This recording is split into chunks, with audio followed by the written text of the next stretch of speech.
Hello everyone, welcome to this video. दोस्तों, आज इस वीडियो में हम बात करने वाले हैं यूपीएससी ईपीएफओ 2023 के सिलेक्टेड स्टूडेंट्स की प्रोफाइल के बारे में।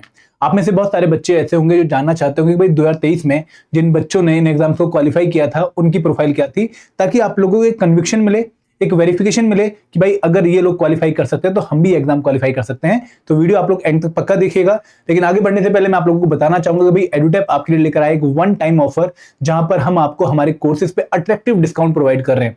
नेवर बिफोर ऑफर है और यहां पर ईपीएफओ के तीनों कोर्सेज पे आप लोग 60% का डिस्काउंट अवेल कर सकते हैं by using the coupon code one time 60। सारे लेटर कैपिटल में है और कोई स्पेस बीच में नहीं है। आप इस कूपन कोड को यूज करके master course, special subject course और टेस्ट सीरीज पे 60% का डिस्काउंट ले सकते हैं। एंड दोस्तों, कोर्स सिर्फ आज रात तक के लिए वैलिड है, 3 अगस्त तक के लिए वैलिड है। उसके बाद ये कोड एक्सपायर हो जाएगा। अब शुरुआत करते हैं हमारी वीडियो की प्रोफाइल ऑफ सिलेक्टेड स्टूडेंट। तो यहां पर दोस्तों मैं सारे लोगों की प्रोफाइल नहीं बताने वाला हूं आप लोगों को। मैं लगभग आप लोगों को 53 एपीएफसी और 116 ईओ सिलेक्टेड स्टूडेंट्स के बारे में बताना चाहूंगा। ये वो स्टूडेंट हैं जो कि डिफरेंट स्टेजेस में अपनी प्रिपरेशन जर्नी के हमारे साथ जुड़े हुए थे। इनमें बहुत सारे बच्चे मॉक इंटरव्यू वाले हैं, कुछ बच्चे टेस्ट सीरीज वाले हैं, कुछ बच्चे स्पेशल सब्जेक्ट कोर्स वाले हैं, कुछ बच्चे 2023 के मास्टर कोर्स वाले हैं। तो हम इन बच्चों की प्रोफाइल से कुछ जो इंपॉर्टेंट पॉइंट्स है वो आपके साथ शेयर करेंगे, ताकि आपको पता लगे कि ये बच्चे किस बैकग्राउंड से बिलोंग करते थे। क्योंकि दोस्तों, आपके मन में ना बहुत सारे सवाल हैं। क्या सवाल हैं कि sir I am from non commerce background, क्या मैं एग्जाम क्रैक कर सकता हूं? क्या कॉमर्स वाले बच्चों को एडवांटेज है? क्या बीटेक वाला, बीएससी वाला, बीए वाला भी एग्जाम क्रैक कर सकता है? जनरली बहुत सारे बच्चों के मन में सवाल आता है जब आप पहली बार एपीएफसी या फिर ईओ एग्जाम का सिलेबस देखते हैं। फिर डाउट ये आता है कि सर मैं वर्किंग प्रोफेशनल हूं, मैं जॉब के साथ ही एग्जाम निकालने की सोच रहा हूं, तो क्या मैं टाइम मैनेज करके इस एग्जाम की प्रिपरेशन उस लेवल की कर पाऊंगा कि भाई मैं उन लोगों से कंपीट कर पाऊं जो फुल टाइम प्रिपरेशन कर रहे हैं? कैसे मैनेज करूं जॉब के साथ एपीएफसी प्रिपरेशन को? क्या पहले किसी ने ये किया है? ये जानने के लिए आप लोग उत्सुक होते हैं, तो मैं वो आपको बताऊंगा। फिर दोस्तों, कुछ बच्चे क्वेश्चन पूछते हैं कि सर मैं नॉन यूपीएससी बैकग्राउंड का हूं, मैंने तो कभी यूपीएससी एग्जाम की प्रिपरेशन करी नहीं है, मैं सिर्फ जो है सीजीएल एग्जाम की प्रिपरेशन, या फिर फ्रेशर हूं, या फिर बिगिनर हूं, या भी ग्रेजुएशन कंप्लीट करके आया हूं, कैसे इन एग्जाम्स को क्वालिफाई करने के चांसेस रखता हूं, मुझे बताएंगे एक बार? क्या पहले कुछ बच्चों ने ऐसा किया है? हम इसका आंसर देंगे आपको। और सर मेरी एज 30 क्रॉस हो चुकी है, मैं ऑलरेडी बहुत प्रेशर में हूं, एंजाइटी है, मेरे बहुत सारे एग्जाम नहीं निकले हैं, तो क्या इस एग्जाम में वो लोग भी क्वालिफाई करते हैं जो 30 की एज क्रॉस कर चुके हैं, जो कि मैरिड हैं, जो कि एक पूरी सिचुएशन में फंसे हुए हैं जहां पर कहीं ना कहीं प्रेशर बहुत ज्यादा है, सोशल प्रेशर, फाइनेंशियल प्रेशर? तो क्या मेरे लिए पॉसिबल है 30 की एज के बाद इस एग्जाम को क्वालिफाई करना? आपके जितने भी डाउट हैं उनको हम रिजॉल्व करेंगे। आपके इन क्वेश्चंस का आंसर मिलेगा आपको by seeing the profile of selected students in APFC 2023 and EO 2023 examination. तो ये वीडियो बेसिकली आप लोगों का आपके इन क्वेश्चंस का आंसर किस तरीके से देने वाली है, आपको उन कैंडिडेट्स के नंबर बता के जो कि इस प्रोफाइल से बिलोंग करते थे, ताकि आप लोगों को एक वेरीफाइड आंसर मिल जाए। अब शुरुआत करते हैं इस वीडियो की। सबसे पहले हम बात करते हैं कि भाई एजुकेशनल बैकग्राउंड का क्या फर्क पड़ता है इस एग्जाम की सिलेक्शन में, क्या कॉमर्स वाले बच्चों को एडवांटेज है? देखिए, यहां पे सबसे पहले मैं 2023 के 53 एपीएफसी स्टूडेंट्स की बात करना चाहूंगा, जहां पर बीकॉम वाले बच्चे, बीकॉम बैकग्राउंड वाले बच्चे, कॉमर्स बैकग्राउंड वाले बच्चे सिर्फ 3 थे। 3। तो दोस्तों, आप लोगों को शायद पहले क्वेश्चन का बहुत अच्छा आंसर मिल गया होगा कि अगर मैं नॉन कॉमर्स बैकग्राउंड का हूं तो क्या ये एग्जाम में क्वालिफाई कर सकता हूं? बिल्कुल कर सकते हो, क्योंकि 53 में से 50 बच्चे नॉन कॉमर्स बैकग्राउंड के थे जिन्होंने कभी कॉमर्स पढ़ा ही नहीं था। इनमें से 23 बच्चे बीटेक बैकग्राउंड के थे जिन्होंने अपनी ग्रेजुएशन में इंजीनियरिंग करी है, 12 बच्चे बीए बैकग्राउंड के थे और 15 बच्चे बीएससी बैकग्राउंड के थे। तो दोस्तों, कॉमर्स वाले बच्चे बहुत ही कम थे। अगर मैं 53 का जो है डाटा आपको बताऊं, तो ये आपकी जो टेंशन थी कि भाई कॉमर्स बैकग्राउंड, आई होप यहां से आपको एक आंसर बहुत क्रेडिबल मिल गया होगा। अगर मैं ईओ एग्जामिनेशन की बात करूं तो यहां पर हमारे पास लगभग 116 बच्चों का जो है इंफॉर्मेशन था। उनमें से 72 बच्चे, मैक्सिमम बच्चे बीटेक बैकग्राउंड के थे, क्योंकि इंडिया में आजकल इंजीनियर्स है भी बहुत। अगर मैं बीए वाली बात करूं तो 9 बच्चे बीए बैकग्राउंड के थे और बीएससी के 26 बच्चे थे, और सिर्फ 9 बच्चे 116 में से कॉमर्स बैकग्राउंड के थे। तो अगेन, बैकग्राउंड मैटर नहीं करता। आप बीए वाले हो, आप बीटेक वाले हो, आप बीएससी वाले हो, आप बीकॉम वाले हो, या फिर कोई भी और फील्ड से आपने ग्रेजुएशन कर रखी है, आपके सिलेक्शन के चांसेस डिपेंड ग्रेजुएशन पे नहीं करेंगे, आप आगे कितनी मेहनत करोगे उस पर डिपेंड करेंगे। तो इस टाइम जो आप एफर्ट डालोगे ना अगले 4 महीने, उससे आपकी सिलेक्शन डिसाइड होगी। आपका पास्ट बैकग्राउंड इतना मैटर नहीं करता। नो डाउट कॉमर्स वाले बच्चों को थोड़ा बहुत एडवांटेज होगा अकाउंटेंसी ऑडिटिंग में, लेकिन उनको बाकी कंपोनेंट्स भी तो प्रिपेयर करने हैं। लगभग 105 क्वेश्चन तो बाकी कंपोनेंट से आने वाला है, तो उनको प्रिपेयर जब तक करेंगे नहीं तो इस एडवांटेज को कैसे ले पाएंगे? क्योंकि इन पर्टिकुलर कंपोनेंट से, अकाउंटेंसी ऑडिटिंग से कट ऑफ तो क्वालिफाई होगे नहीं। तो इसलिए आप लोगों को अभी टेंशन नहीं लेनी कि कॉमर्स वाले बच्चों का एडवांटेज है, नहीं है। उनको भी बहुत अच्छा प्रिपरेशन करना पड़ेगा। अब बीटेक वालों के लिए एडवांटेज क्या है कि थोड़े मैथ में अच्छे होते हैं, थोड़े इंग्लिश में अच्छे होते हैं, रीजनिंग में अच्छे होते हैं। बीए वाले के लिए जो है एडवांटेज क्या है कि भाई आपने हिस्ट्री, पॉलिटी, इकोनॉमिक्स जो साइंस सोशियोलॉजी या सोशल इश्यूज के टॉपिक अपने पढ़ रखे होते हैं। बीएससी वाले के लिए एडवांटेज क्या है कि भाई आपने जनरल साइंस पढ़ रखी है, अगेन आपका मैथ रीजनिंग थोड़ा अच्छा होता है, तो हर कैटेगरी ऑफ बच्चे के लिए कुछ ना कुछ एडवांटेज है इस एग्जाम में। कॉमर्स वाले बच्चे के लिए एडवांटेज नहीं, ये बात सही नहीं है, और आपको सिलेक्शन में भी इसका फर्क दिख रहा होगा। आगे बढ़ते हैं। तो फिर बच्चों का एक और डाउट आता है कि सर मैं नॉन यूपीएससी बैकग्राउंड का हूं, तो क्या ये एग्जाम में क्रैक कर सकता हूं? तो 2023 के जो एपीएफसी बच्चे थे 53 हमारे पास, उनमें से नॉन यूपीएससी वाले 22 थे, मतलब नॉन यूपीएससी वाले 22 और यूपीएससी वाले 31, तो एक बहुत बड़ा नंबर है 22 53 में से नॉन यूपीएससी बैकग्राउंड वाला। तो दोस्तों अगर आप लोगों ने कभी यूपीएससी एग्जाम की प्रिपरेशन करी नहीं है, आप नॉन यूपीएससी बैकग्राउंड के, आप सीजीएल बैकग्राउंड के हो, ठीक है, आपने एसएससी सीजीएल एग्जाम दिया है, या फिर आपने बैंकिंग एग्जाम की प्रिपरेशन कर रखी है, या फिर आप आरबीआई ग्रेड बी एग्जाम की प्रिपरेशन कर रहे हो, आप नबार्ड ग्रेड एग्जाम की प्रिपरेशन कर रहे हो, आप जो है किसी और एग्जाम की प्रिपरेशन कर रहे हो अपार्ट फ्रॉम यूपीएससी, तो भी आपके सिलेक्शन के चांसेस यहां पर हैं। क्यों है? क्योंकि भाई आप इस एग्जाम का जो सिलेबस देखोगे वो कहीं ना कहीं इन एग्जाम्स में भी काफी अच्छा ओवरलैप करता है। यूपीएससी से नो डाउट मैक्सिमम ओवरलैप है 70% का, लेकिन बाकी एग्जाम से भी ओवरलैप है यहाँ पर। आरबीआई ग्रेड भी भाई क्यूआरई आपका ओवरलैप कर रहा है, कहीं ना कहीं ईएसआई आपका ओवरलैप कर रहा है, एफएम में थोड़ा बहुत अकाउंट्स आपका ओवरलैप कर रहा है, बैंकिंग वाले क्यूआरई पूरा ओवरलैप कर रहा है, सीजीएल वाले कि भाई आपने क्यूआरई पढ़ रखा है यहाँ पर अच्छा खासा, और जीएस की भी आपको फैक्चुअल नॉलेज है, तो अगेन आपको थोड़ा बहुत एडवांटेज है। तो अगेन आप लोगों को टेंशन नहीं लेनी कि भाई मैं नॉन यूपीएससी वाला हूं, क्या मैं उन लोगों से कंपीट कर पाऊंगा जो यूपीएससी के 3-3 4-4 इंटरव्यू दे चुके हैं? नंबर आपके सामने है। हाँ, अगर आप ईयू एग्जामिनेशन देखेंगे तो यहाँ पे थोड़ा सा मैं ईयू एग्जाम से पहले आपको एक बार इसी को थोड़ा डिटेल में बताना चाहूंगा कि यूपीएससी में भी क्या फर्दर नंबर है, कि किस अटेम्प्ट वाले को कितना एडवांटेज है। देखो अगेन ये डाउट क्या आता है बच्चे के मन में, पेन पॉइंट क्या होता है कि सर मैंने अभी यूपीएससी की प्रिपरेशन स्टार्ट करी है, मैं बहुत ज्यादा यूपीएससी में पुराना एस्पिरेंट नहीं हूं, तो क्या यूपीएससी एग्जाम क्वालिफाई कर सकता हूं? अगर मैंने 1 साल पहले ही यूपीएससी की प्रिपरेशन जो है स्टार्ट करी है, एक ही अटेम्प्ट दिया है यूपीएससी एग्जाम का, 31 में से 10 बच्चे सिर्फ एक अटेम्प्ट वाले थे, 11 बच्चे 2 से 3 अटेम्प्ट वाले थे, 4 से 5 वाले 7 बच्चे थे, और 3 बच्चे ग्रेटर देन 5 वाले थे। तो यहां पर आप लोगों को अगेन वेरिएशन देखने को मिल रहा है कि भाई यूपीएससी बैकग्राउंड वाले भी डिफरेंट कैटेगरी ऑफ अटेम्प्ट वाले हैं। ऐसा नहीं कि एक पर्टिकुलर 2-3 साल के अटेम्प्ट वालों को ही एडवांटेज है, हर बच्चा यहाँ पे एडवांटेज ले सकता है, यूपीएससी वाला भी जिसने अगर अच्छी प्रिपरेशन यूपीएससी एग्जाम की कर ली है। एडवांटेज सिर्फ उन बच्चों के जो कि सीरियसली प्रिपेयर कर रहे हैं यूपीएससी एग्जाम के लिए, हर बच्चे को नहीं है, सीरियस बच्चों को एडवांटेज है। ये पॉइंट आप लोगों ने समझना है, ठीक है। आगे बढ़ते हैं, अब बात करते हैं ईयू एग्जामिनेशन की। दोस्तों यहाँ पर जो 116 बच्चे थे उनमें 95 यूपीएससी बैकग्राउंड वाले थे, ये बहुत बड़ा नंबर है, और सिर्फ 21 नॉन यूपीएससी बैकग्राउंड वाले थे। अब ये आप सिचुएशन ये मान के चलिए कहीं ना कहीं यूपीएससी एग्जाम वाले बच्चों को यहाँ पे एडवांटेज क्या मिला, जो हमें सुनने को मिला काफी बच्चों से, वो ये था कि सर ये एग्जाम ना काफी टफ आया, ये एग्जाम काफी टफ आया, और टफ आने की वजह से कट ऑफ गई 138.33 for unreserved category, for OBC category, ठीक है। तो यहां पर हुआ क्या कि अगर हम यूपीएससी बैकग्राउंड वाले थे, ठीक है, और हमने एपीएफसी या ईओ की ढंग से प्रिपरेशन नहीं कर रखी थी, हमने अकाउंट्स आयरन लेवल और ढंग से प्रिपेयर नहीं किया था, तो भी पेपर में जो 74-75 यूपीएससी बैकग्राउंड वाले क्वेश्चन थे केवल, जो कि हमारे ही बैकग्राउंड से रिलेट कर रहे थे, वहां पर हमने अच्छी खासी एक्यूरेसी मेंटेन करके ये कट ऑफ क्वालिफाई कर ली।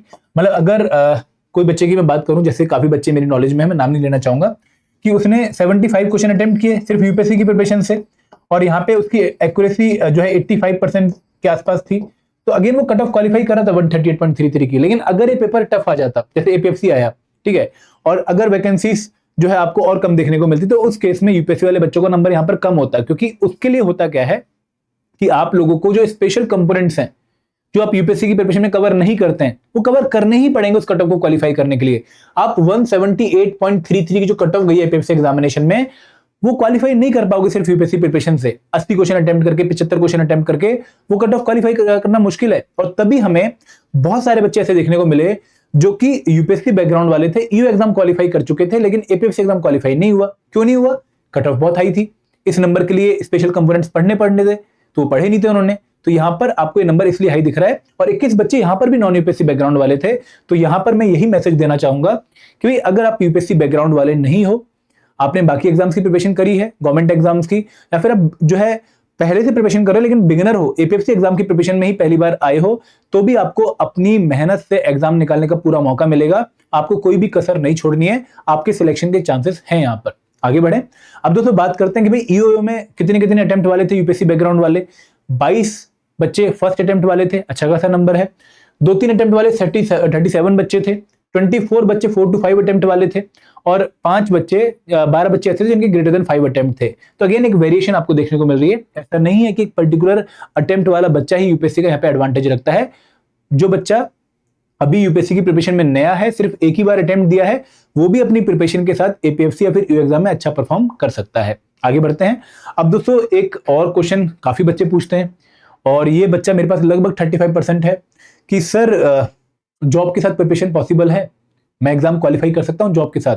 देखो आपके सामने नंबर है एपीएफसी एग्जामिनेशन का, ये है नॉन वर्किंग जिन्होंने विदाउट जॉब एग्जाम क्वालिफाई किया है 53 में से, और ये है वर्किंग जिन्होंने जॉब के साथ क्वालिफाई किया है।